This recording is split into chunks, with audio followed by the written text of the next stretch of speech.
วิมานฉันดุสิตเปล่งนิมิตประกายแส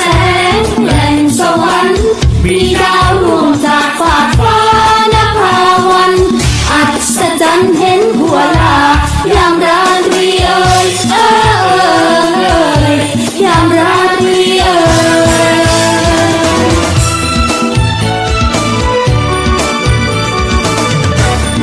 แม้ดาวร่วงจากนภา